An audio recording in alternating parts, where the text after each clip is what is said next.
Maybe we all just need to be a little bit more like Charlie XCX and like spar with our twinks on Twitter.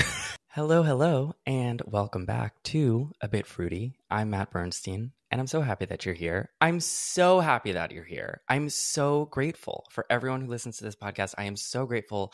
I would cut off a limb for each and every one of you if you wanted to. And if I didn't, you could write an article about how you met me, and I was a terrible, mean person. A few days ago, Chappell Roan.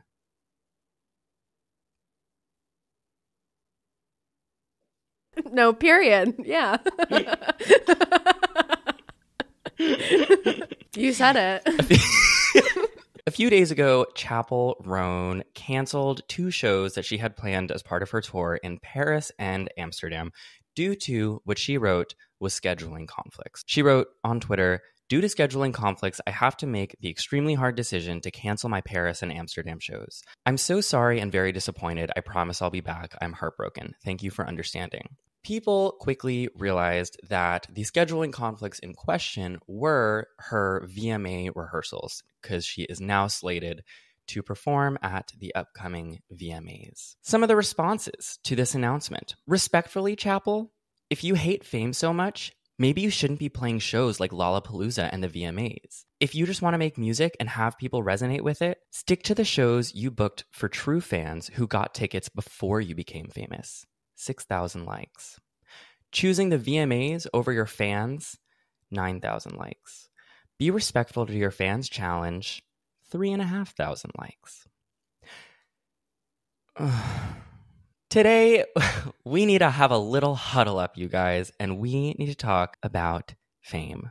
Big time fame and niche fame, fame that sells out stadiums, and fame that gets you recognized here or there in certain parts of certain cities. We're going to talk about what I think people misunderstand fundamentally about fame, the psychology of it, whether or not you should ask for a photo when you see your favorite famous lesbian on the street, and yes, we will be queening out about Chappell Roan. To help us along this fascinating, joyful, frustrating conversation is Eliza McLamb, who is a musician, a writer, and the co-host, famously, of the Binge-topia podcast. Eliza, welcome to A Bit Fruity. Thank you so much. I'm so happy to be here. Are you grateful? I'm so grateful. I'm so grateful. It actually, your intro reminded me of, I don't know if you're familiar with Tim Heidecker, but he's a comedian. And one time he just did this front-facing video that I think about all the time where he goes, "Hey, everybody, I just wanted to hop on here and say just about how ungrateful I am and how disappointed I am with all of you and how everything's been going." And it just cracked me up. But today, of all days, of course, I'm feeling so grateful. You, amidst this ongoing Chappell Roan is ungrateful for her fame discourse, wrote a fantastic essay called The Eeriness of Fame, which is about Chappell Roan and parasocial relationships and how even niche Brooklyn fame can be a total mind fuck to navigate. I'm so happy that you're here, and we're going to attempt to navigate this together. Before we continue with today's show, as always, if you'd like more of the show and or to support the show, you can do that over on Patreon. The link will be in the description. Today, the day that I'm recording this, part 3 of the ongoing bi-sister excavation about James Charles, Tati Westbrook, Jeffree Star, and Shane Dawson is being posted. And part 3 alone, all edited and cleaned up, was an hour and 48 minutes long. If there was one thing that I could talk about for the rest of my life, it would be bi-sister. And so I do just that. Now, let's talk about fame. Chappell Roan. Eliza, I know you know who Chappell Roan is. Mm-hmm. Yeah, Chappell Roan's my sister. We went to TikTok together, so that's how I found her music. That's what I say about people that I know primarily through TikTok. I don't actually personally know her. I've never spoken to her, but I remember when she was on TikTok with me and a bunch of other musicians at the time, and we were all trying to get our start. And I was feeling very disillusioned about TikTok and the music space in general and about the incentives that it pushes artists towards. And I feel like a lot of people make shittier music because they're on TikTok. And Chappell was always one of those people that I was like, okay, but she's got it. Like, I think there's something, like in 2020, before Pink Pony Club, which now I feel like I have like a coin or something, being like Chappell stan before Pink Pony Club. But I was sending her music to people being like, I really think she could break through. That's the challenge of the TikTok artist, is it's really tough to break through into the mainstream. And I was like, I really think she could do it. And then I was shocked when she got dropped. But all that is to say that I've been around and invested in like the Chappell Roan story for a while. Well, you had better foresight into Chappell Roan's career than Atlantic Records did. But let me not get ahead of myself. So we know who Chappell Roan is, and you, the listener, probably do too. But no matter what I talk about on this podcast, I could be talking about Barack Obama, and I would still provide a little bit of background context because there's one person at least who really doesn't know what's going on. And I know I have some older gay men who taught me who like Donna Summer was. And so in return, I am going to teach you who Chappell Roan is. It's a cross-generational discourse we're having. That's mutual aid. Exactly. Thank you, Eliza. Chappell Roan, first of all, is her stage name. She does not use her birth name in public life, and so neither will I. She was born in Missouri in 1998, 6 months before me. By the way, I don't know why I wrote that down. Just noted. She is the oldest of 4 children. She was raised in a trailer park. She grew up going to church multiple times a week and Bible camp during the summers, which I guess just makes the artist that she is now all the more powerful. I mean, it's very like Madonna-esque. Mm-hmm. Totally. She began uploading singing videos to YouTube when she was 14 years old, and at 17 years old, she was signed to Atlantic Records. It was around this time that she adopted Chappell as a stage name, and she released music here and there. But to your point, Eliza, before Pink Pony Club, there really wasn't a ton of breakthrough. She did tour briefly with Vance Joy. Do you remember Vance Joy, like the Riptide guy? Oh, yeah. He's the ukulele industrial complex. Yeah. Yeah, exactly. That's a good way to put it. I loved Riptide. No one can ever take that away from me. No, I would never try. I think that's an incredible time capsule of a very specific point in the culture. And she was touring with him, but even still, she was living with her parents in Missouri during that time. In 2018, though, she moves to Los Angeles, famously, and begins living openly as a queer woman. This was kind of a formative experience. In fact, the specific formative experience that laid the groundwork for Pink Pony Club, which would be the 2020 song that would help her rise to prominence, was her going to the Abbey, which is a gay club in West Hollywood. That is so funny to me because I have been to the Abbey twice. And one time I got roofied there. And many people I know. God. It's like a spot where people get roofied. No, you should look this up because there's a whole phone stealing ring at the Abbey. Her saying that, though, is very real. It's very like Midwest girl comes to LA for the first time. And it's like, oh my God, there's gay people here. I love it. And it's like, girl, that's where people get their phones stolen and get shit put in their drinks. Totally. I mean, like, it is a very charming and like sweet detail because once you've been out and like living in one of these cities for a number of years, there are certain gay spots that are kind of like cliched and corny, if not downright dangerous, which is news to me. But like, have you ever been to Flaming Saddles in New York? No. Okay, so Flaming Saddles is a gay bar in Hell's Kitchen, which is a very gay neighborhood in New York City. And it's Western themed. And so like every hour on the hour, you have all of the like gay bartenders in shirts that are actually like the one that I'm wearing right now. They get up on the bar and they tap dance in like cowboy boots. And it's wild. And it's also like entirely for straight women who are having bachelorette parties. For sure. But that was one of the first gay bars that I had ever seen when I was visiting New York as a child. And I was like, oh my God, that's what it means to be gay. You were going to gay bars as a child?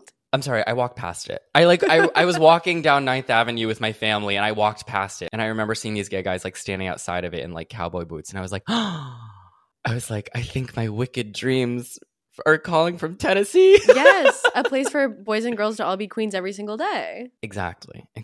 So maybe, I mean, Pink Pony Club is probably the best thing to ever come out of the Abbey.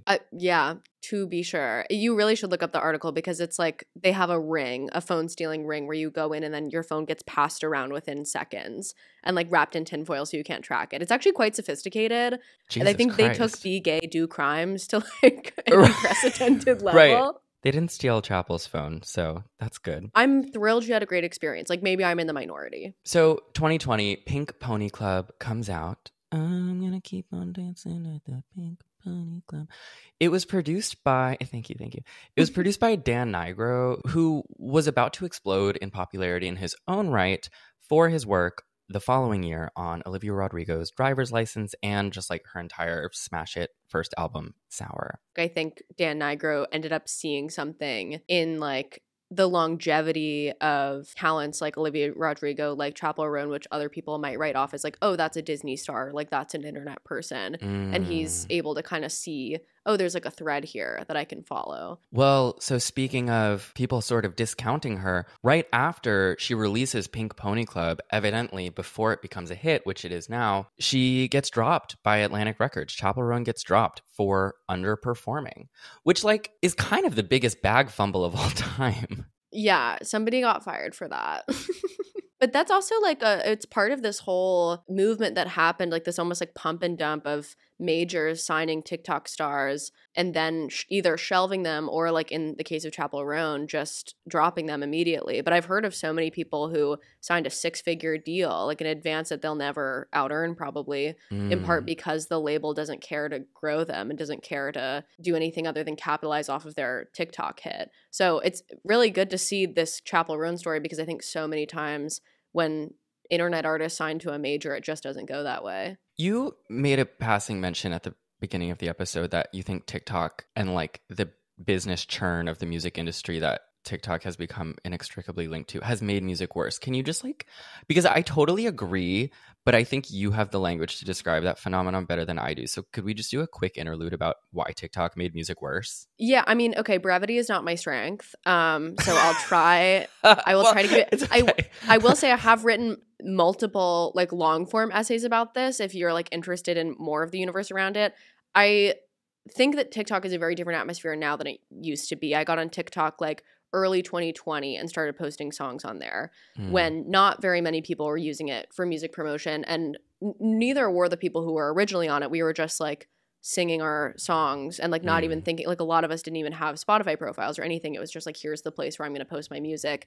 And then of course it kind of got cannibalized by not only bigger industry titans but by labels, and there were other incentives where labels were paying to push their songs, were paying to create a dance trend, were paying for other creators to use that audio, whatever. The incentive of TikTok is very baby brained, you know? It's like you have to put something in the first 5 seconds that makes someone horny or angry or confused, you know? Ideally, all three. Like that's the perfect boom. Like that's like teen girls dancing, horny, angry, confused. It gets people really riled up that way. That incentive, I think, comes back to you as an artist if that's the platform that you are using and relying on. So I would, the reason I got off TikTok and I got off of it over 2 years ago was because I was noticing I was writing fucking shit songs, because I would try to, like, the most important thing to me was putting that hook in the very beginning, and then I would have hundreds of songs that were just a verse and a chorus and that were just like overly clever, kind of kitschy, that had some sort of gimmick to it. And so I think people try to shoehorn their art so that it is algorithm friendly, and I think that's sad to me and often bad. Not always bad, not always, but I think you can kind of tell when someone is writing a song to appeal to the TikTok algorithm versus like, oh, I wrote this song a while ago, like, let me just post a clip of it. Totally. And not to go too far off a tangent, but I do make jokes on this podcast that, like, I don't know, any leftist podcast is just like 45 minutes of like getting to the point, you know? Yeah. But the point is all around us. The point is the friends we made along the way. I think that the epitome of what you're describing was like the ABCDEFU song. No, like a literal nursery rhyme, yeah. Like a literal nursery rhyme. And I would like, actually, in the spirit of this episode and giving grace to famous women, you guys know the song A, B, C, D, E, F, U, right? I feel like I just escaped it, actually. So sorry. But like, I think the criticism of that, as criticism tends to on the internet, it went too far. And like hating Gail, who is like, I think she's a teenager, the person who made that song, hating Gail became the thing that they would do instead of criticizing exactly what you're criticizing, which is the fact that artists have to make music to fit into this algorithm. Yeah, of course. Instead of talking about that, they'd just be like, fuck Gail, she's so untalented, she's so this and so that. And I'm like, guys, just like, I think she had a hit that got a little too big and it kind of wasn't good, but like, that's also why it got too big. I mean, part of the reason people write to appease the algorithm is because, like, yeah, it feels good to get like likes and comments and you want people to know who you are. Also, there's literally no other infrastructure out there to do it anymore. Mm-hmm. Like, people don't buy the records. People, you know, are coming to less and less concerts. It's harder to convert online fans to real fans. Like, labels are getting increasingly predatory with their contracts. There's a great quote from this book called The Death of the Artist that I read, where he says, like, about art in the digital age, where he's saying, like, the good news is you can do it all yourself. The bad news is you have to. In a lot of ways, people can't escape that algorithmic system. So, like, I will never shit on anybody for writing songs to appease the algorithm or just writing songs and putting them on there. It's not really about that. It's about the fact that we now have to like compete like piranhas in this ecosystem when like people are now like very unaccustomed to actually like compensating artists as workers. Well, needless to say, Chappell was on the precipice of beating the algorithm, and Atlantic Records fumbled the bag. In late 2020, after she'd been dropped, she was still independently working on music. Oh, wait, I want to say that this is when I learned about her. Sorry, that's actually not a good point. You were gonna get your coin, your Chappell Roan first fan coin. You know what? No, I am gonna get my Chappell Roan first. Yeah, and you should. Well, yes. Well, yes. I remember the first time I heard Chappell Roan was in 2020. It was that Pink Pony Club was served into my like radio algorithm on Spotify. Mm-hmm. And I just remember being like, oh my God, like this is so quaint. It gave me that feeling of like when I passed Flaming Saddles. And I was like, oh my, there's a whole world out there. You know what I mean? And so I got hooked, and I continued to be hooked over the next couple years. She would independently release a number of singles. One was Naked in Manhattan, My Kink is Karma, Feminine Nomenon. And it's funny because all of these are now both hits and memes, but they were out for a long time and nobody except Eliza and I were listening to them. But while she's releasing these songs, which again, now everyone's listening to, she could not support herself fully just on music at this point. She was still working as a cashier in a donut shop through 2020. She was a production assistant, but she continued to release these songs with Dan Nigro and ultimately inked a deal with Sony, which culminated in the September 2023 release of her critically acclaimed album, The Rise and Fall of a Midwest Princess. It's such a joke because she did have a meteoric rise to fame, which starts now, but there is a narrative that surrounds her about overnight fame, which is just laughable. I mean, there's a great quote that says it takes 10 years to become an overnight success, which is really true because she has been like, I think there's a clip that has circulated around Twitter of her in 2021 playing with like an electric keyboard, like standing up in a park, singing Pink Pony Club to like 50 people or something. I understand why people who were not as woke to the Chappell Roan train as early as we were. Not in the woke mob. Not in the woke mob. I have a whole other tangent about industry plants and how mostly it's not real. But people, I think, throw that accusation at her because they weren't with it and they didn't understand. But it's cool to see, like, there's documented evidence of her actually working towards this career for a really long time. And now it's finally paying off for her. Yeah, someone's not an industry plant just because you heard of her yesterday. Yeah, that's a you problem. Get more tapped into the culture and come back to me. I would like to say I saw Chappell Roan in concert in 2022 at the Bowery Ballroom. Tickets were $30 and I met my friend there in line and I bought my ticket on like Ticketmaster or whichever website while I was standing in line for $30. And I wish I knew then, and perhaps I did, that I was about to witness history. But something that is so that stood out to me then was she had a tiny, tiny fan base. I remember at the time she had 400,000 monthly listeners on Spotify, which now she has 44 million. One thing Chappell Roan does is she loves to like host costume themes at all of her shows. And that night it was, I believe the theme was My Kink is Karma. And so everyone's in their red, everyone's in their sequins, everyone was gay. And a lot of people were like visibly Southern. Mm-hmm. I don't know how I feel about those words leaving my mouth, visibly Southern. Well, I think you can't really tell now because visibly Southern is now like an aesthetic preference used by people who like grew up in Greenwich, Connecticut or something. Well, I mean, I'm kind of guilty right now because I grew up in New Jersey and I'm wearing this cutoff flannel. As a North Carolinian, I excuse you. Thank you so much. Do I get the pass? Yeah, you get the flannel pass.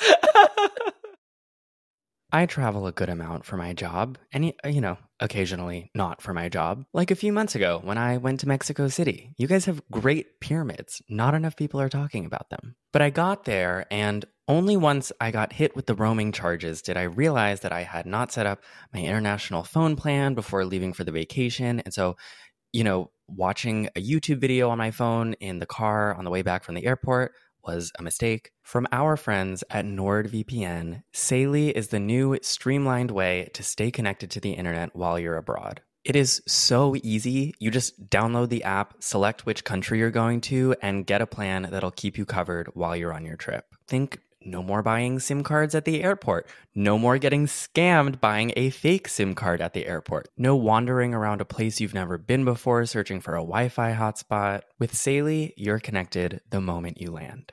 If you're traveling anytime soon, I highly recommend Saily. And right now, you can get 1 gigabyte of data completely free. Just go to saily.com/fruity, select a 1 gigabyte plan, and enter the code FRUITY to get it completely for free. That's saily.com/fruity with the code FRUITY. Thank you so much to Saily for sponsoring this episode. And now let's get back to talking about fame. I'm gonna live forever. Da, da, da, da, da, da. All right. No, we have to turn it off. So it was clear to me then that she had this like very tight-knit fan base. And even though it's now tens of millions of people, it still feels that way, which is going to soon factor into how people treat her as fans. I want to send you a chart. Oh, I'm familiar with the chart. Do you want to describe this chart? Because the only thing I'll say about this chart is that it continues to go viral because it's a crazy thing to look at. And every week it gets updated and every week it gets more ridiculous. So please explain the chart. So the chart is a chart of Chappell Roan Spotify monthly listeners from September 2023 to August 2024. So not even a full year. And it's like a slow trickle upwards. And then basically right after Good Luck Babe and Coachella, she goes from what looks like to be around 5 million listeners to, in just a matter of months, up to 40 million. And you just look at this and think about how fucking quick that is and how huge she's got. I think we even think of like titans of indie music now, like Phoebe Bridgers. Like Phoebe Bridgers, I think only has like 10 million listeners right now. It's an astronomical rise in such a short amount of time. I need like a Xanax to look at this chart. I know.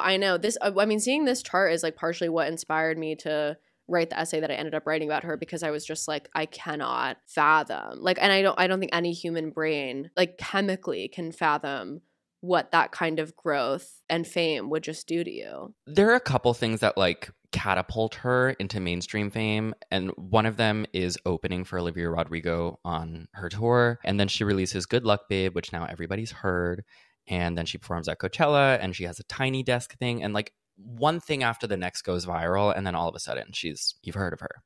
The only thing I was like, before we move on from the industry plant thing, it's like, if you're listening to this podcast, you've probably heard about Chappell Roan for the first time in the last 6 months. Like statistically, that is right. Just like the whole industry plant, famous overnight thing.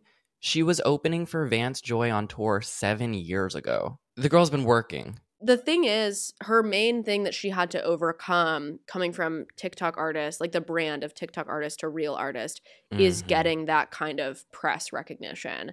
And NPR, especially the Tiny Desk, like huge industry titan, like that's a signifier that, and most of the signifiers, to be honest, that elevate someone to being a serious musician simply take them from being something just teenage girls like. Gen X, like my dad listens to NPR and like watches the Tiny Desks. That's how specifically women artists are like taken more seriously. But I also think like, you know, Olivia Rodrigo, artists that famously teenage girls love and like teenage girls pay for. And I think that was an excellent decision too. That felt really, you know, Chappell Roan opening for Vance Joy definitely puts her in the more like serious musician category, but does not put her in front of people who would be interested in her music. I do love the idea of a stadium full of people who bought tickets to see Vance Joy. And I'm not even quite sure what demographic that is. Doing the hot to go dance. Exactly. Like she comes out and she's like knee deep in the passenger seat and you're eating me out and all these like and like Mark Maron in the background like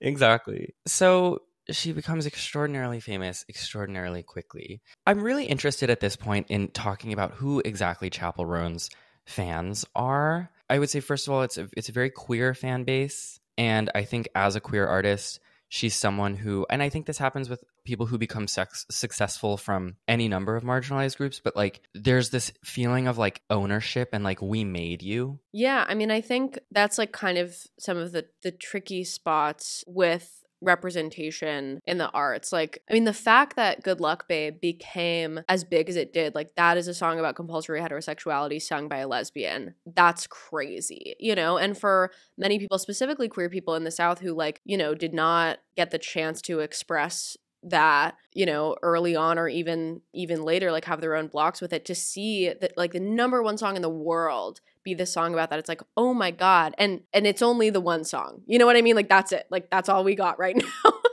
in terms of like this huge like superstar success that we see. And that's so much pressure, you know? Like it's like in the way that when Ellen was on TV, like she was the gay person of America, you know? Which obviously Ellen is complicated as a figure. Also like a thing that I feel about TikTok and about the devaluation of art in general is that fans, especially with indie artists or artists that came up from, you know, humble means, often like almost feel like investors who've bought stock in the artist versus fans who are like patronizing in like the I give you coin for your art, patronizing this artist who is like providing them with something that they admire. And so I think people become really attached to the artist and to the decisions that she makes and feels, yeah, like I made you, I invested early and I'm waiting on my return. And sometimes I'm frustrated that you are not returning to me what it is I wanted out of you. Which is kind of like the joke that you were making at the beginning about how we have our early Chappell Roan fan coin. Yeah, of course. But it's like the joke is that we don't really have that. It's just cool to have been there, but we're not actually entitled to anything as a result of it. Yeah, and for me, I feel like the small gratitude I get out of feeling like I was ahead of the curve was being like, oh, this person is really special and clearly talented. And like that's going to remain true no matter what she does with her career. Like we know she's special and talented. And I don't feel attached to specific decisions she's going to make. I was just excited that she was like going to get to have more resources to do more cool stuff. Fame does what fame does, and people just get weird about Chappell Roan. They, in a way that they get weird about, you know, famous people in general. But Chappell Roan ultimately releases 2 TikTok videos where she explains that she basically just wants people to leave her the fuck alone. Do you need me to play these, or you know the videos? I'm familiar. Yeah. Okay. Well. Oh, I know the texts. You're familiar with the sacred texts? I am. Well, okay. I'm going to put them in here. I need you to answer questions. If you saw a random woman on the street, would you yell at her from the car window? Would you harass her in public? Would you go up to a random lady and say, can I get a photo with you? And she's like, no, what the fuck? And then you get mad at this random lady? Would you be offended if she says no to your time because she has her own time? Would you stalk her family? Would you follow her around? Would you try to dissect her life and bully her online? This is a lady you don't know, and she doesn't know you at all. Would you assume that she's a good person? Assume she's a bad person? Would you assume everything you read about her online is true? I'm a random bitch. You're a random bitch. Just think about that for a second, okay? I don't care that abuse and harassment, stalking, whatever, is a normal thing to do to people who are famous or a little famous, whatever. I don't care that it's normal. I don't care that this crazy type of behavior comes along with the job, the career field I've chosen. That does not make it okay. That doesn't make it normal. It doesn't mean I want it. It doesn't mean that I like it. I don't want whatever the fuck you think you're supposed to be entitled to whenever you see a celebrity. I don't give a fuck if you think it's selfish of me to say no for a photo or for your time or for a hug. That's not normal. That's weird. It's weird how people think that you know a person just because you see them online or you listen to the art they make. That's fucking weird. I'm allowed to say no to creepy behavior. These videos spark a currently never-ending controversy of what are fans entitled to? What is Chappell Roan entitled to? Is Chappell Roan grateful or not? Like, is she a random woman? What is a celebrity entitled to as far as personal space? There's a shocking amount of backlash to this. There are memes like, okay, I'm looking at this one that I put in my outline. This is a tweet with 60,000 likes where someone took a selfie with Chappell Roan's record in a record store and tweeted, "I took a picture with you, you mad at Chappell Roan." You know, I remember there was a viral tweet that was like about how Lana had like gone to visit a fan in the hospital or something, and someone was like, Chappell Roan would have pulled the cord. It would have like unplugged the respirator, yeah. Yeah. So what do you make of this? I mean, tweets like that are honestly not even the top offenders. Like, I will admit I giggled. Like, I think it's a little funny. When it's clever, it's clever. When it's clever, it's clever.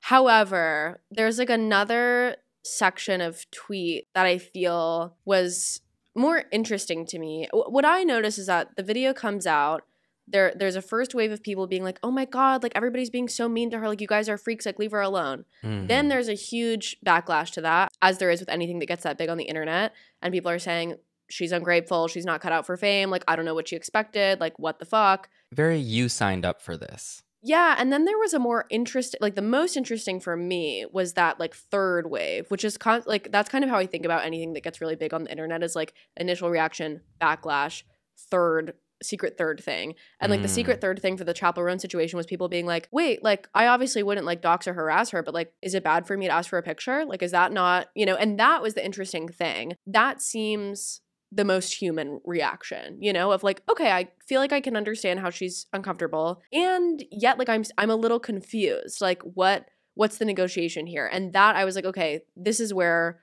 we're in this conversation about fame and celebrity and boundaries and like what's appropriate and like who is a famous person to me. And what do you make of that? Like, should people ask for pictures? I mean, I think it's a bigger question. I think I recognized very much her kind of franticness in those videos of collapsing all these different things of like, it's not okay to dox me, it's not okay to stalk me, it's not okay to harass me. We all go, of course, that's horrible. And then she goes, it's not okay to ask me for a picture, that's weird. And people are like, that seems maybe not the same.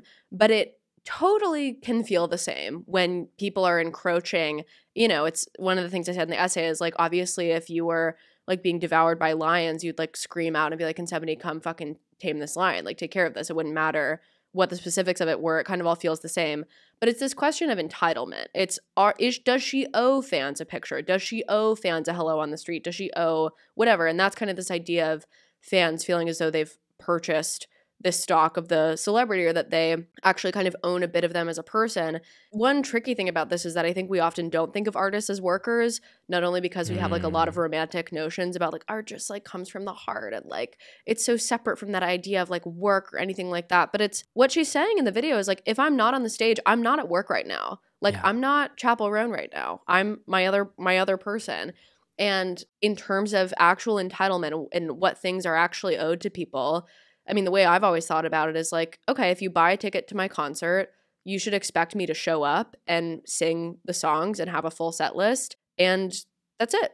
Like that's, and that's a transaction. That's when you bring art into the realm of transaction, is you buy a ticket and I promise you this thing. That happens all the time with like when you buy art or when you buy whatever, but it's very different from, there's no transaction when you're just with somebody else. Like that ownership and that entitlement to me doesn't really apply in that direction. Of course, people can feel that you really should greet every fan and shake their hand and sincerely thank them, because without them they'd be nothing. But to me, it's a question of like encroaching almost on somebody else's personhood. And what you do with a famous person when you ask them for a picture, or you ask them to say hello to you, is you're kind of asking them to bridge your discomfort with like, I think you are a person in my head and now I'm seeing you in real life and I want to collapse that.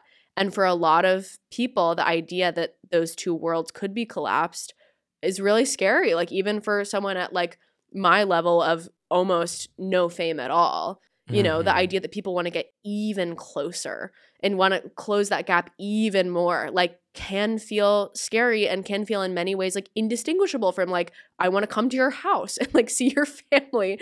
And I think, I mean, especially with just looking at her rise, I remember seeing a tweet that was like, if I became as famous as Chappell Roan that quickly, I would become the fucking Joker. Like that's, how I feel about her. I think it's a question of audience entitlement. And that has definitely been encouraged by the internet and by increasing like parasocial connection for sure. As this controversy is brewing, she follows it up with a long text post that I'll read a small portion of. She writes, "For the past 10 years, I've been going nonstop to build my project." It's important. She refers to Chappell Roan as her project. "And it's come to the point that I need to draw lines and set boundaries. I want to be an artist for a very, very long time. I've been in too many non-consensual physical and social interactions, and I just need to lay it out and remind you, women don't owe you shit. I chose this career path because I love music and art and honoring my inner child. I do not accept harassment of any kind because I chose this path, nor do I deserve it. When I'm on stage, when I'm performing, when I'm in drag, when I'm at a work event, when I'm doing press, I'm at work. Any other circumstance, I am not in work mode. I'm clocked out. I don't agree with the notion that I owe a mutual exchange of energy, time, or attention to people I do not know, do not trust, or who creep me out just because they're expressing admiration." And once again, there's a whole range of replies to this very poignant statement of hers. Someone wrote, "Chappell sounds so fucking stupid. You can't play for 100,000 screaming fans at Lollapalooza and then expect to run to Trader Joe's in peace on Wednesday." And I would like to argue that you absolutely can expect to do that. You're working at Lollapalooza, to your point, Eliza. Like, you're not working at Trader Joe's. You're picking up fucking discount blueberries. I definitely think that should be a reality. I think people should understand that artists are working when they're working, and when they're not working, they're their own people having their own personal experience. And also, I do feel like asking that of people at this point is like trying to hold back the ocean or something. Like it's going to require a much bigger conversation about work, about art, about entitlement, about parasociality. But the way that we get to that reality is with people like Chappell Roan saying, I don't want you to approach me if I'm not at work, because when I'm not at work, I'm being my own person. And when I'm being my own person, I'm not being your friend because I'm not your friend. I think she is going to be in the wave of, people who make controversial decisions where the first reaction is obviously like, that's never going to fucking happen. And like, you asked for this, deal with it. And then slowly she like paves the path for other people to, draw similar boundaries. And like, people are interpreting this as like a scold, as her being like, stop, like telling people off, stop doing this. Slap on the wrist. Yeah, but a boundary is something that you do. You enforce the boundary. And what she is saying is, I am not going to give my time or attention to people who I do not know when I am not on working hours. That's all she said, I understand how people can feel personally attacked by it. And I think it's just a really interesting moment because I really don't think we've seen this kind of middle ground of like, hey, I want to keep doing my job, but I'm going to need things to change. Like usually we wait till a Britney level breakdown. Yeah. Or like Franco, you just like pull your persona immediately and just like stop interacting with the public eye. And I think it's interesting to see what happens when someone is like, actually, I do want to continue doing this, but I want to make some changes. You beat me to the Britney Spears mention. Did I? In life in general, it's like, who is going to talk about Britney Spears before me? Congratulations, you did it. But I was about to bring her up because I think the role of social media, and this is really interesting. If you think about like pre-social media stars, I'm thinking about like the 90s and the 2000s and like kind of the heyday of paparazzi, which I know we were babies for. It felt like the attitude towards celebrity then was fundamentally different in the sense that, like, you know, if you were a huge fan of like Britney Spears or the Backstreet Boys or like, you know, whoever was famous in the 2000s, like, sorry, that sounds really naive. Whatever No, you love people it. were doing back then. But, you know, you caught glimpses of them in magazine photos or on MTV. You had posters of them in your room, right? And you were always finding ways to like approximate your idol. It feels like idolatry still totally exists, but in a different way, where because social media has given the illusion of a collapsed barrier between you and your favorite musician or celebrity, that you work backwards from the conclusion that like they are your friend. Mm-hmm. It's a foregone conclusion because they're not. These people are just as materially removed from you as Britney Spears was from her fans in the 2000s. But like social media has allowed you to feel like Chappell Roan is actually like your girl. Yeah, it is social media. It is increasing isolation among young people, and it is a genuine effective marketing tactic, you know, like creating that parasociality, like Chappell Roan doing her themed nights. It's like, hey, we're all going to the same sleepover and we're all going to dress up as the same thing. And like, I'm going to make a front facing video and like make a joke to you on the app that we both use. You know, it's something that does go both ways. And that's not, of course, to blame Chappell Roan for like the shit that she's having to go through right now. But it's something that is actively encouraged, and celebrities used to be the people that you, like you were saying, like you saw on your television or you like heard their CD, and now they're the people that use the same apps as you do. And like Chappell Roan making her statement as a TikTok video, I think was so interesting. Like she's making a front-facing TikTok video, like with like her makeup all fucked up, like sitting on what appears to be like the floor of a bathroom. Like that's all of us, you know. Just the medium itself is communicating a different kind of celebrity. It's communicating what she's trying to effectively, I think, which is like, I'm just a person also just like you. There's just so much incentive to create that closeness, to create that parasociality, and I think it can be a trap for sure. This brings us up to her canceling her 1,500 person capacity show in Paris so that she could play the VMAs. How dare she? And it's like, it's so crazy because she canceled this VMAs performance, and on Twitter she announces that she's canceling this performance, and there are 10,000 quote tweets. Yeah.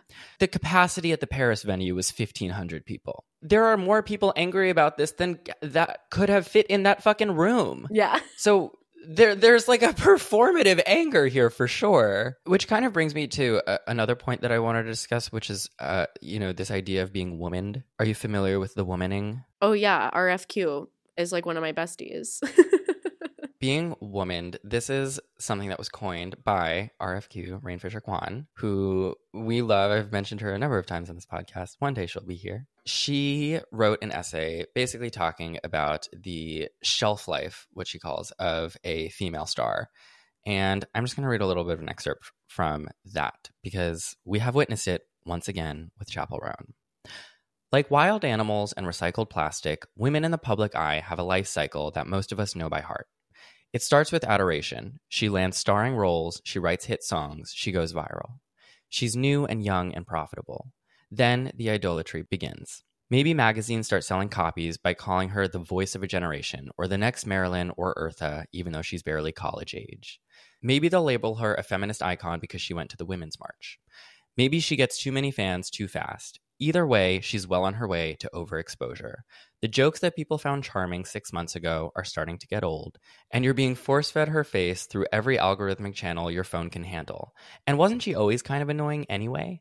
It's a system that builds women up into untouchable fantasies just so we can watch in glee as the facade inevitably crumbles.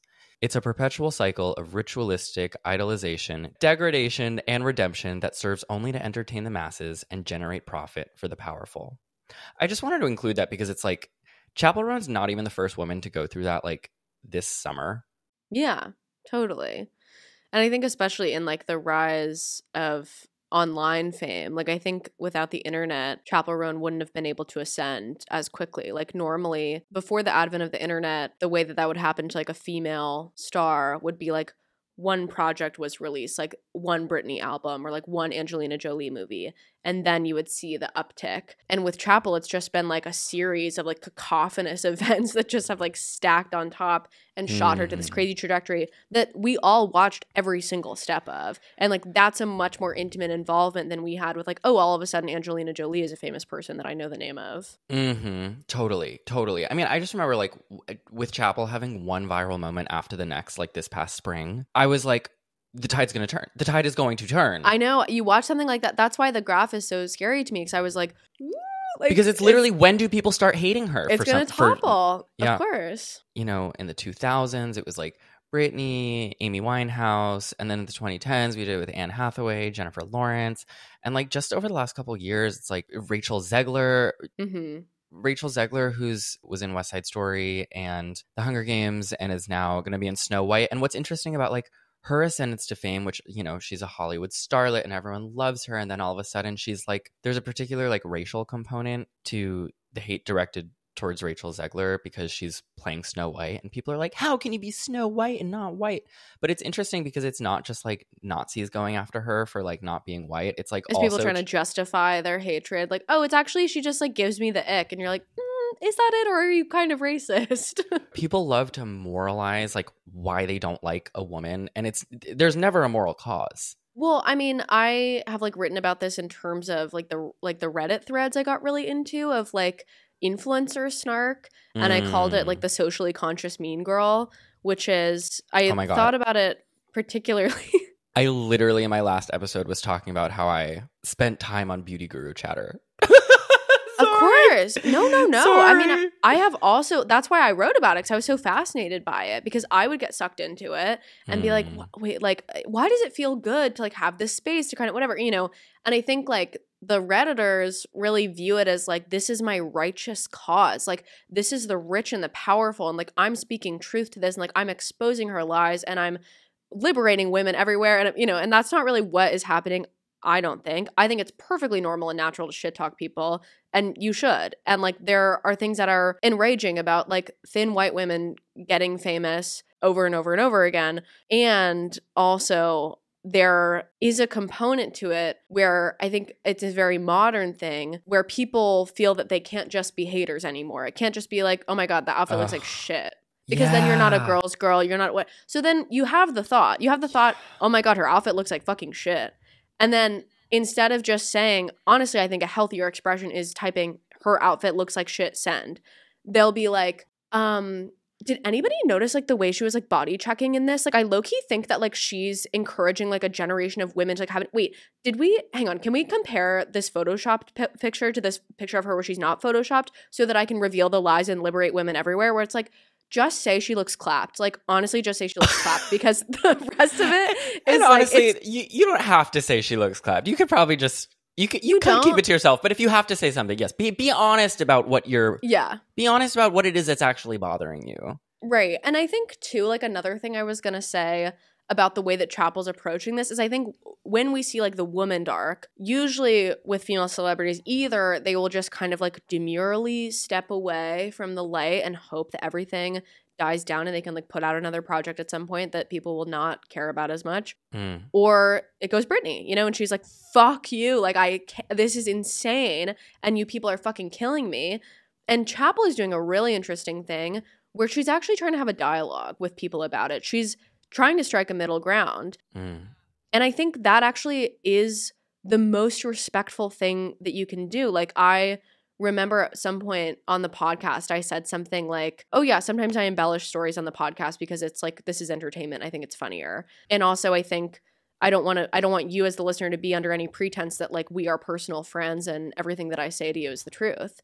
And people got really upset about that. And I was like, I actually think it's way more respectful to you to let you know that I'm not being 100% honest with you. And by the way, nobody is. Like nobody who is like a professional commentator who would, there's always things that people omit. There's always things that people change the narrative about. And I think it is actually more respectful to you to say that you don't know me. And for Chappell to say, I love playing music for you and I don't love talking to you. And that is honest. That's being honest with somebody. In relation to what you just said about like people moralizing their otherwise very shallow judgments of people, I think about that a lot in relation to there are so many Instagram pages that are just like exposing celebrity plastic surgery. Mm-hmm. And they always end up on my Explore page. And yes, I know that is in response to my user habits on Instagram. Of course. Don't comment it. I'm aware.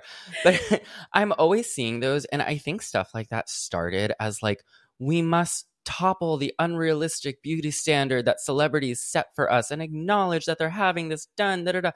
And like, okay, sure. But that turns so quickly into just like, let's zoom in on Kendall Jenner's pores and like for a righteous cause or something. And it's like, I don't really think we're dismantling beauty standards by like finding the most unflattering photo of a celebrity on a red carpet, turning the contrast up to 100 so that every peach fuzz is visible. Like, come on, guys, we're just talking shit. We got the point in 2010 when Dove started putting like women who are a size 14 in their ads for the first time. You know what I mean? Like, I feel like we had like a big renaissance of that kind of stuff. And then where genuinely people were like, oh, I didn't know they photoshopped those photos that much. Oh, I genuinely didn't know all these actresses were getting plastic surgery. And then I don't really think we need to string up every single woman who appears to have gotten visible work done after that. I don't think it is productive. No, and side note, sorry, I was like, just on my YouTube recommendations too, all the time. It's always like, X celebrity plastic surgery analysis. Shut the fuck up. Just like, shut the fuck up. Oh my God, it's so annoying. It's so, sorry, am I like too harsh on that? No, I don't think so. I mean, I think that there's like, I've totally watched those plastic surgery analysis videos because I'm like, wait, like, I didn't know she had plastic surgery. Am I one non-surgical nose job away from being Kaya Gerber? Like, I think part of it is like the fascination of like, wait. Well, fair enough. I'm on Beauty Guru Chatter, so we're all doing a little bit of repentance today. No. But I mean, I have had to dig around on like the snark forums enough to see some like truly despicable stuff. Like they're like, one of the things I wrote about was like this woman who was like famous online, and like the profile for the snark page is a photo of her crying. And I was trying to figure out where that crying photo came from. And it's from a video where she talks about her abusive marriage. Jesus. And all these snarkers are snarking on her for feminist reasons, you know, of like, oh, like I think perhaps she's neglecting her child. Like I think this was like a racist tweet from 5 years ago. And it's like, look at the fucking profile photo of your snark page. Like, what are you doing? Yeah, I think it's an issue when the social justice causes intersect with what I think are truly normal, natural, healthy, petty grievances. Like, it is totally fucking fine to see a rich celebrity and be like, wow, like that bitch got her face pumped up with plastic, whatever. Text that to your best friend. You know what I mean? Like, that's fine. Everybody has ugly impulses and thoughts and feelings. And like, you should have a trusted friend where you just like shit talk and then it stays in your little container. It does not have to be a grand theory about the universe, and it hardly ever is.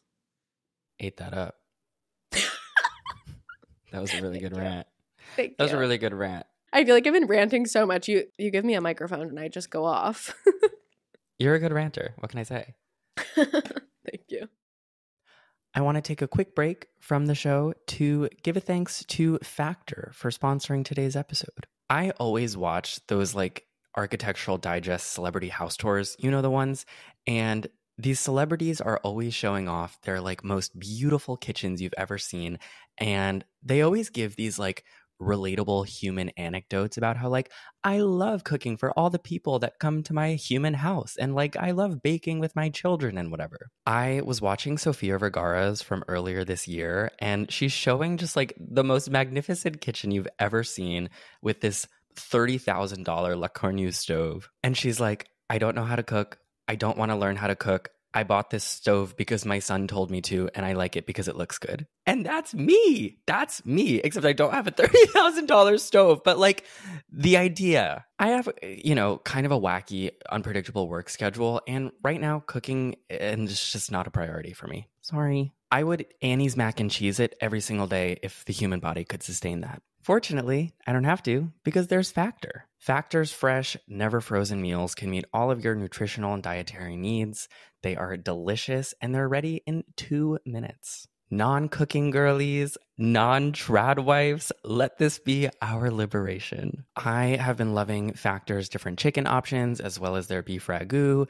I'm a protein girly through and through, but there are all sorts of options no matter what your dietary needs are. If you would like to get 50% off your first box of Factor and 20% off the next month, you can head over to factormeals.com/fruity50 and use the code fruity50. If you want that discount, it's factormeals.com/fruity50 with the code fruity50. Thanks so much to Factor. And now let's get back to the show. Something I think about a lot with Britney Spears, I think about a lot of things a lot with Britney Spears. Britney Spears famously, she was in this conservatorship for 13 years.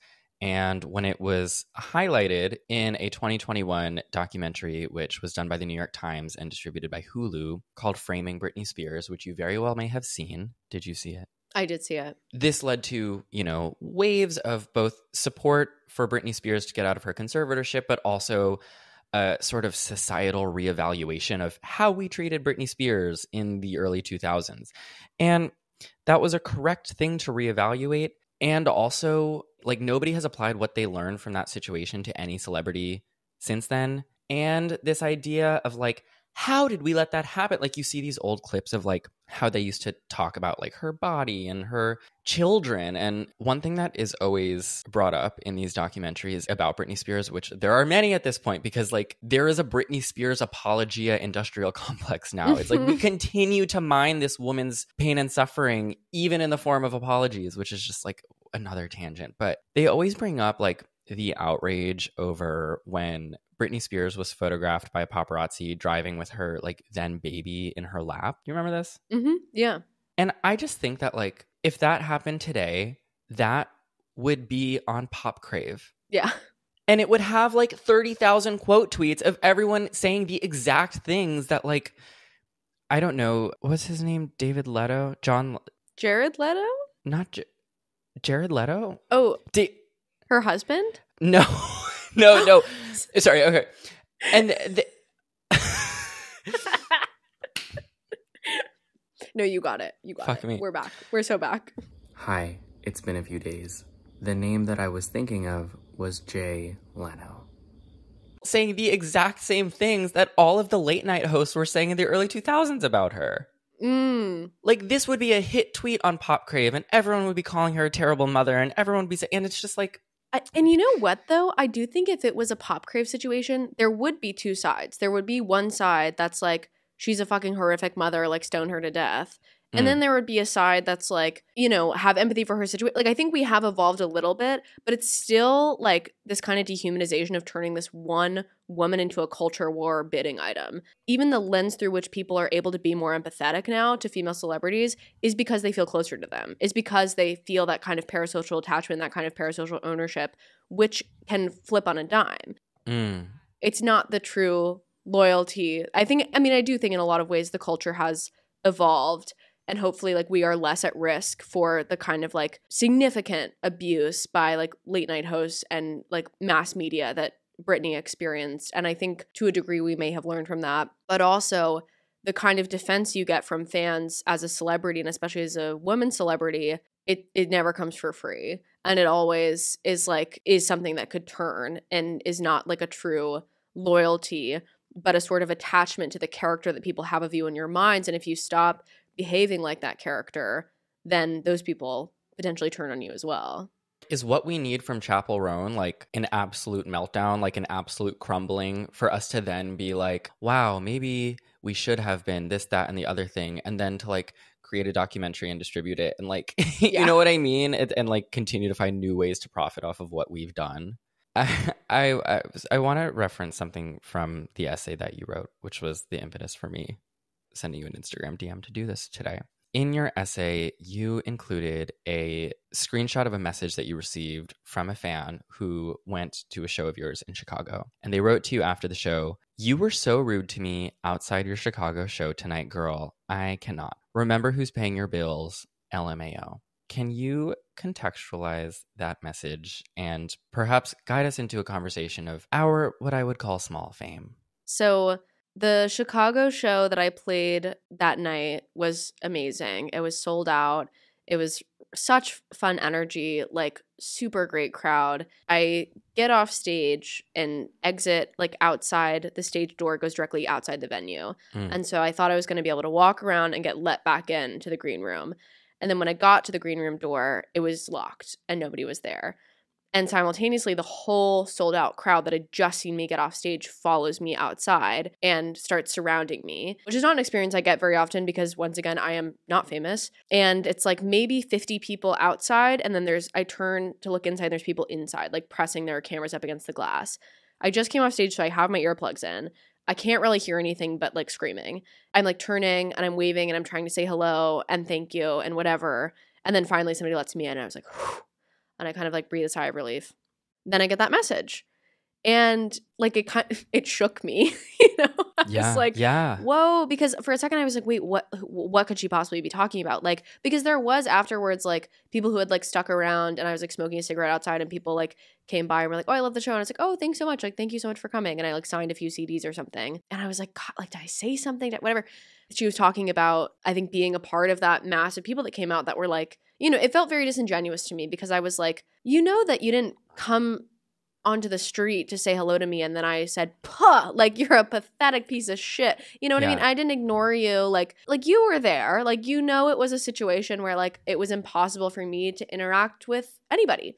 And then it was like, it was a threat, right? It was like, remember who's paying your bills, which is this sort of, I made you, I can take it away from you, which not only is that not totally true that one person could do that to me, but it's also, it's like, it's a threat of that wants you to submit in this way and wants you and feels betrayed. And like, that was like the thing too, is like, I obviously like, I don't want to come off as like a rude or entitled person. Like that hurts me to think that that could be the case, but it's not the way you would talk to somebody in a relationship. You know what I mean? Even if that was the case, it is a 1-star Amazon review, you know? It's not a conversation with somebody. It's crazy because I write so much of my music about not wanting to be an object, not wanting to be commodified. And then, oh no, have I created this group of people who think it's okay to commodify and objectify me and treat me well when I adhere to their standards of behavior or performance, and to fucking shit on me and want me to lose all my money and income and safety if I don't, you know? And that was just a situation where I was like, wow, I wonder what promises am I explicitly or implicitly making to people who are a part of my audience, and like, what does that mean for me? You described yourself in the essay as cross the street famous.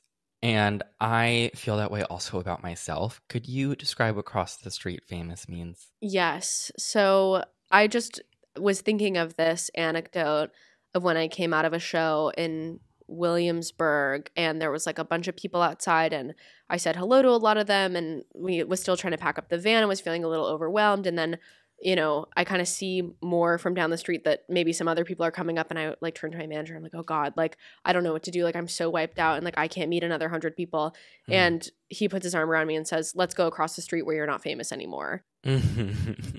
It was so true and so real. And to me, that means like, I think it's something that a lot of like internet creators in particular fall under, who have like a very niche audience. Yeah.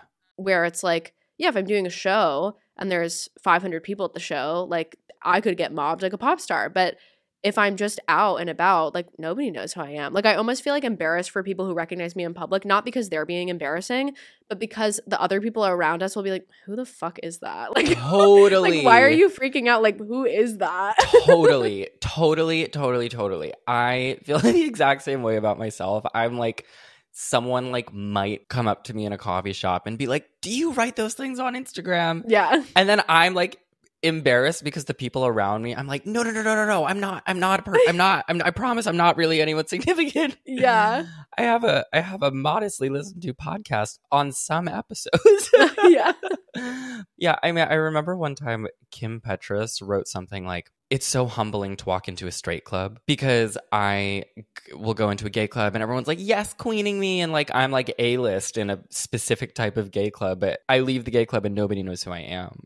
But what's interesting about that is that, like, I don't know, you and I have both had experiences, even with that tiny fame, right? Like, I don't know, you could be famous in like your book club, like this kinds of experiences that come along with even the most niche types of fame, like change you, I think, psychologically, and they change the way that you engage with your surroundings.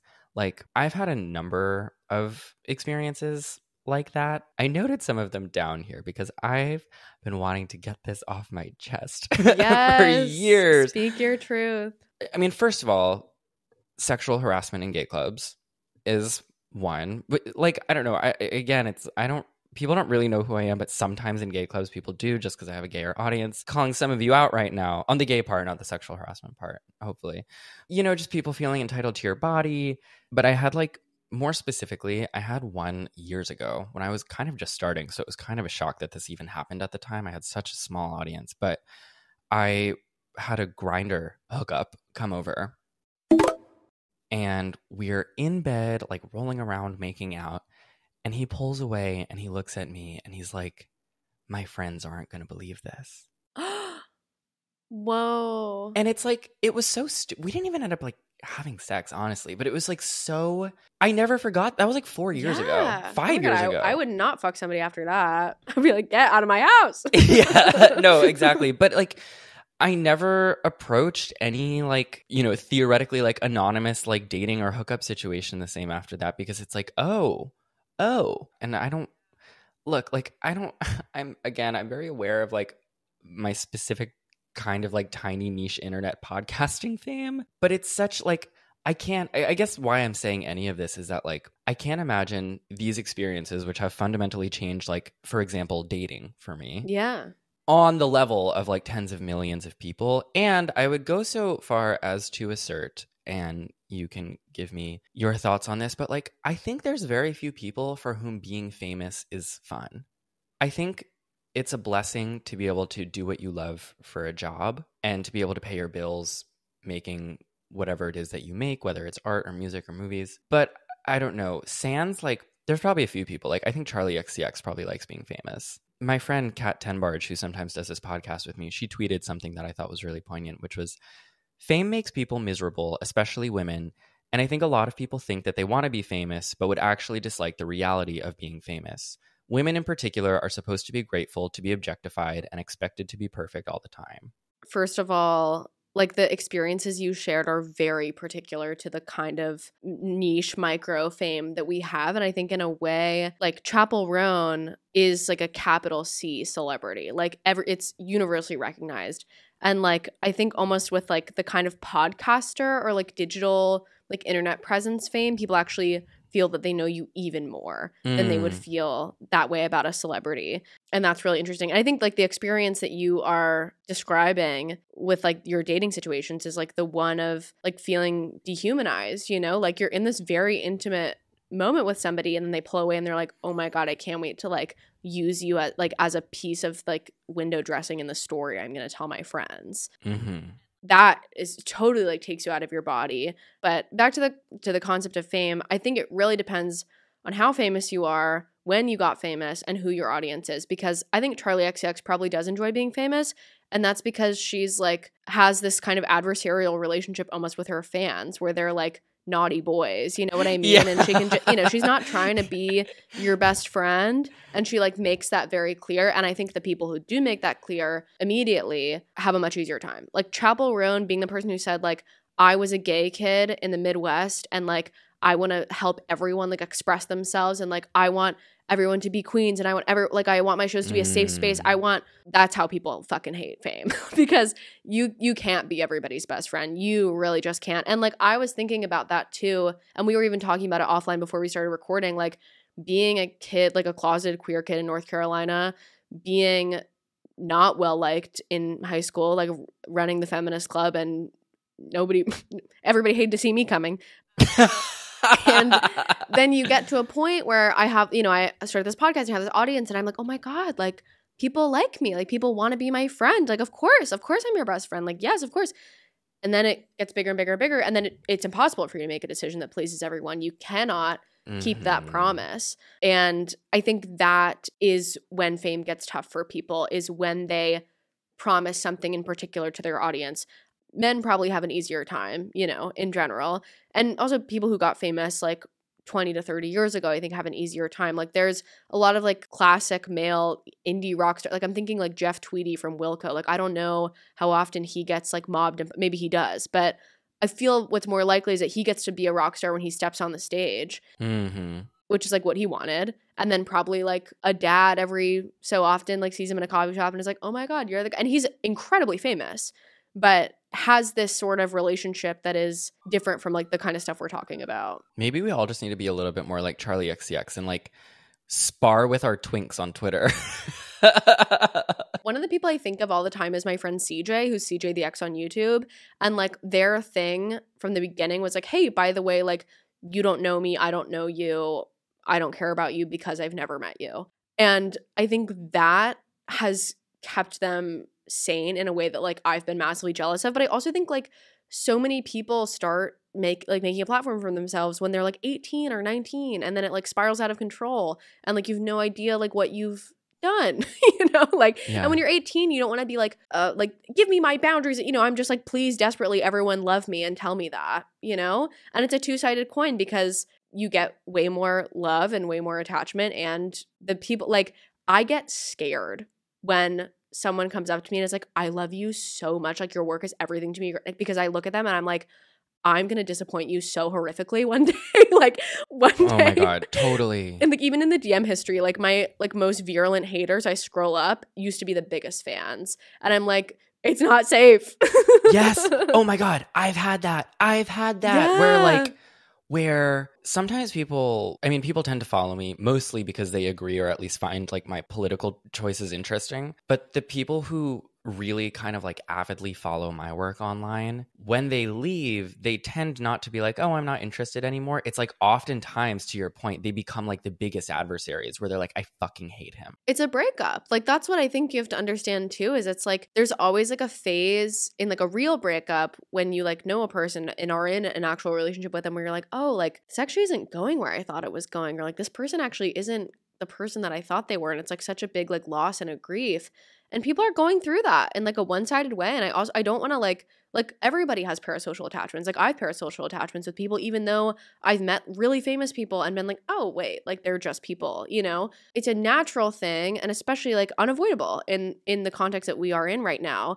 And the emotions are real. Like that's why I don't like a lot of the narrative I see around this Chappell Roan stuff is just like, oh my God, like stupid fangirls are out of control. Like, can you believe and it's just like, no, I actually think what's more interesting is investigating these real valid emotions that people are having, which is like, wait, why doesn't Chappell Roan want to be my best friend? Like that can be painful for people to experience, like genuinely. And I want to acknowledge that and then interrogate what about it is painful and why. So I try to have empathy even for, to any like micro famous person. This is a really interesting exercise. Your most virulent hate message, imagine it was sent from like an ex, and it reads just like that. It was like, we used to have so much fun together. Like I used to love listening to you, like in this and this and this.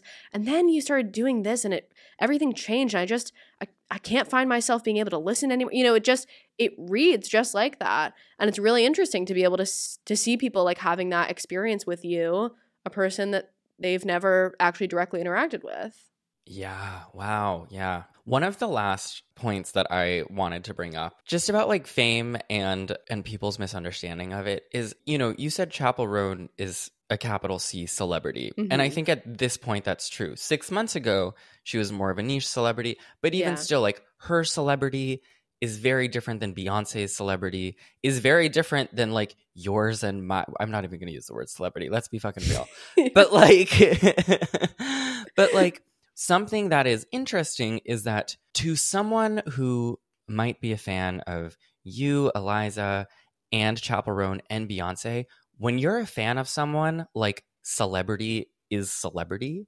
Mm-hmm. And something that's so interesting to me is like the lack of understanding that people have that like just because someone is famous to them does not mean that they have like the material resources, you know, PR resources or anything to handle celebrity. It was something that I mentioned when I did my Iman Khalif episode with ContraPoints where it's like people were talking about Iman Khalif and the Olympics controversy as if she was a celebrity, which at that point she was because she became one during the Olympics.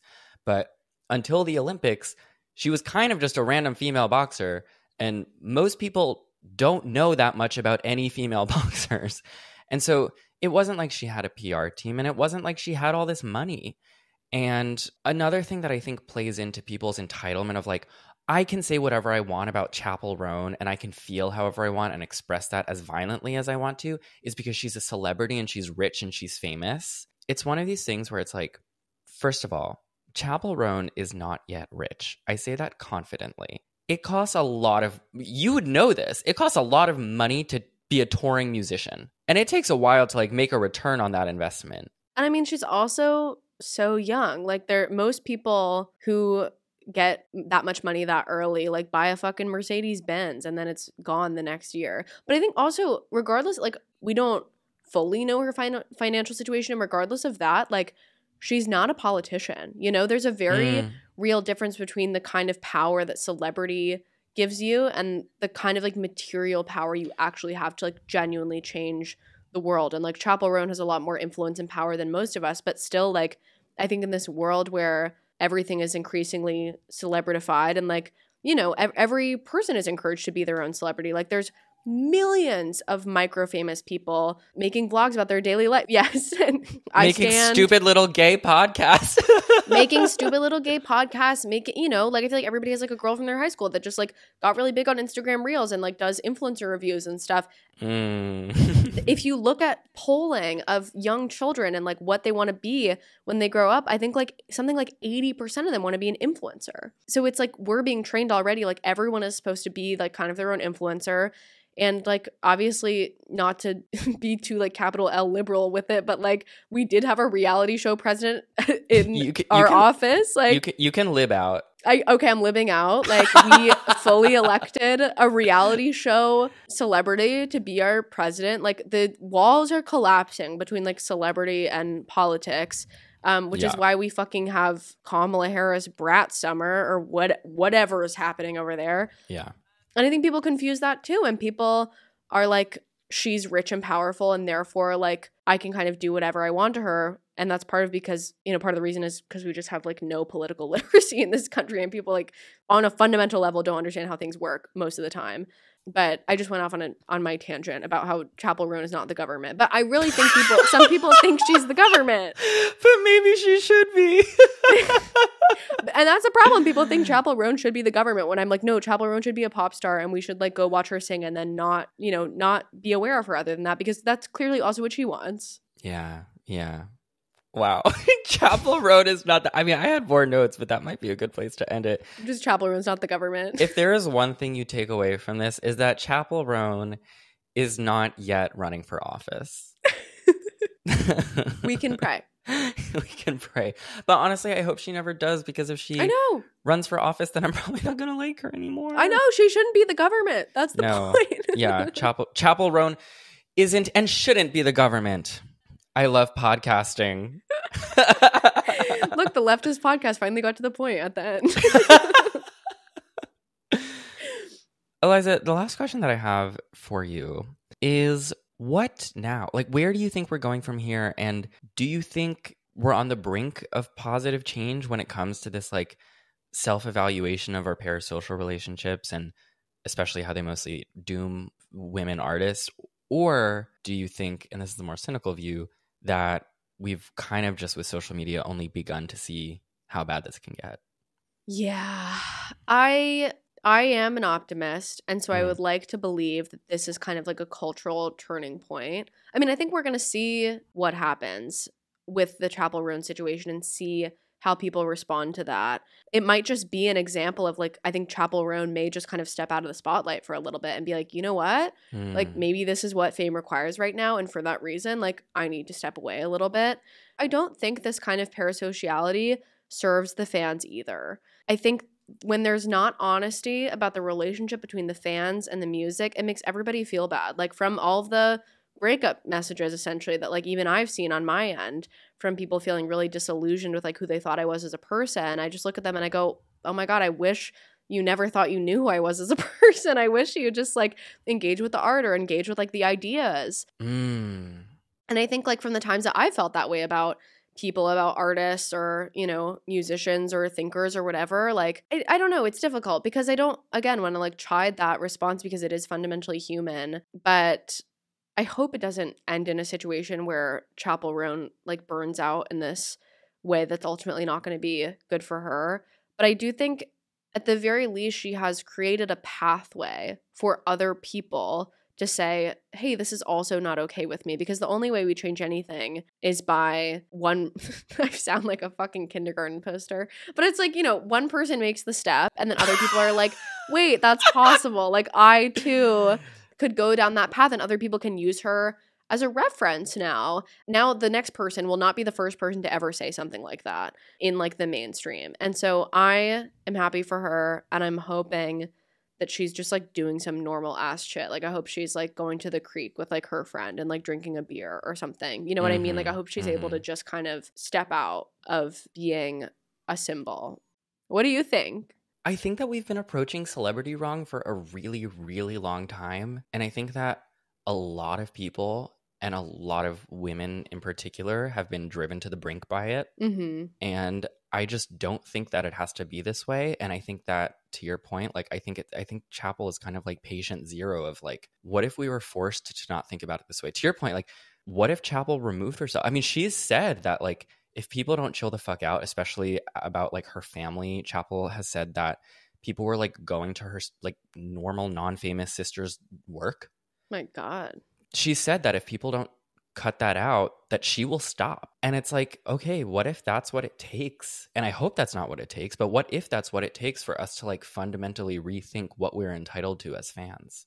I mean, that's the ultimate, like, you don't own me. Like, ultimately, I'm going to stop whenever I want to stop, and I'm going to behave the way that I want to behave. I literally think when you have a fandom at that level, when it's just so huge, you have to be mommy. You know what I mean?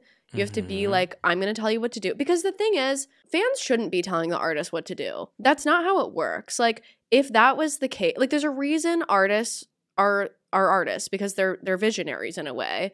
I don't know. I think about like Caroline Polachek. She has these crazy, she uses her voice as a fucking guitar in place of a guitar solo. That's crazy. Like a mass of fans would not be like, and on your next album, I think you should like do a, you know, you should do this crazy thing with your voice. They would never say that. I like thought about this a lot with like the Big Thief debacle when people didn't like how they re-recorded that one song, Vampire Empire, and like got really upset about it. It's like, actually, as an artist, like, it is your job to create authentically and push the culture in a certain way. Like, you know, this like drag queen pop star persona is something that really broke the mold. And to some people it was like, that's weird. Like, why is she doing that? And that's because she's doing something genuinely different. Like, the artist is not just the manifestation of like the conglomerate of what all these fans think of them, you know? And I think fans should, in the most healthiest, ideal world, engage with the art and with the thoughts and with the ideas versus mistakenly thinking that they are engaging with the person.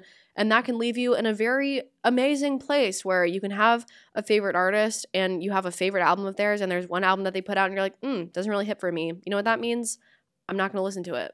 And maybe I'll try to, you know what I mean? Just a healthier relationship with that. It all comes back to Britney Spears for me, as most things do. But like when she shaved her head, she said that the reason that she did that is she did not want people to touch her anymore. Yeah. And in many ways, like Chappell Roan's TikTok videos are in the tradition of Britney shaving her head, which of course nobody ever talks about why she did it. They just talked about the spectacle of it. But that's what it was about. So there's a real history of this. And maybe one small step for Chappell, one giant leap for drag queen pop star kind. Yes, perfect. You really landed the plane there. Eliza, where can people find more of you? I thank you so much for being here today. This is so fun. Of course. People can find me, first of all, you can find my music under just Eliza McLam on every streaming service. I'm going on tour this fall if you want to come see me on tour. I'm at Eliza McLam on every social media, including Substack, which is Words from Eliza, and I am the co-host of a podcast called Bingetopia. And her music is so good. I was up late last night outlining for this and editing stuff for Patreon and listening to it, and it's so good. So not that I have all that much pull, but let's go make Eliza more famous. Thank you. Ah! I'm so grateful. I'm so grateful for you. We're all grateful. I'm grateful. I promise. I'm fucking so grateful. Fucking grateful. I'm so grateful. Thank you all so much for joining us today. I hope you enjoyed. Maybe you challenged yourself, honestly, as a fan, you know, to Eliza's point on the human emotions involved in all of this. Like, I've been a stan of many people, and this situation has challenged me to interrogate that within myself. So if this did something for you, then maybe consider sharing it with the friend who's like a little bit too tapped into stan Twitter or something. Oh God, they're gonna come cut my head off. You know what? Knowing me and my audience, we're probably all the friend that is a little too on stan Twitter. So maybe that's definitely me and my circle. So I get it. I love you so much. And until next time, stay fruity.